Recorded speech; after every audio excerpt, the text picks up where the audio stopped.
أهلا بيكم في قناة أخبار كل يوم.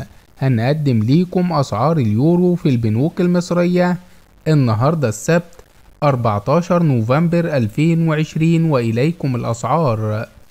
البنك المركزي المصري 18 جنيه و38 قرش للشراء و18 جنيه و54 قرش للبيع. البنك الأهلي اليوناني وبنك بلوم 18 جنيه و35 قرش للشراء و18 جنيه و50 قرش للبيع.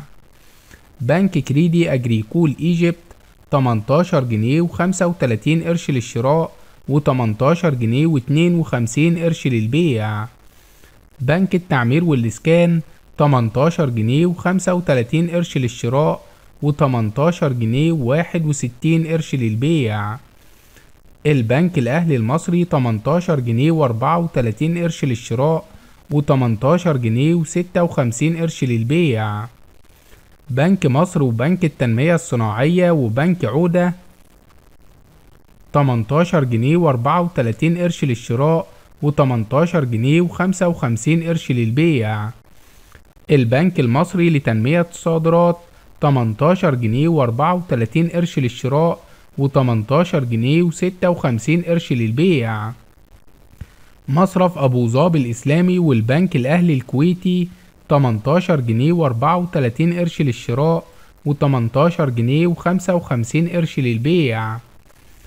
البنك المصري الخليجي 18 جنيه و34 قرش للشراء و18 جنيه و56 قرش للبيع.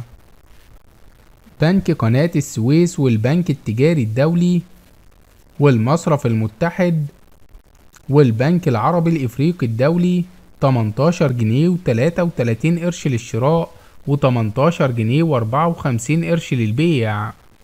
بنك مصر إيران للتنمية 18 جنيه و33 قرش للشراء و18 جنيه و62 قرش للبيع.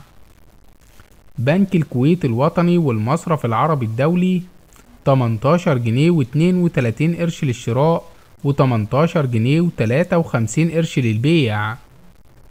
بنك HSBC 18 جنيه و32 قرش للشراء و18 جنيه و54 قرش للبيع.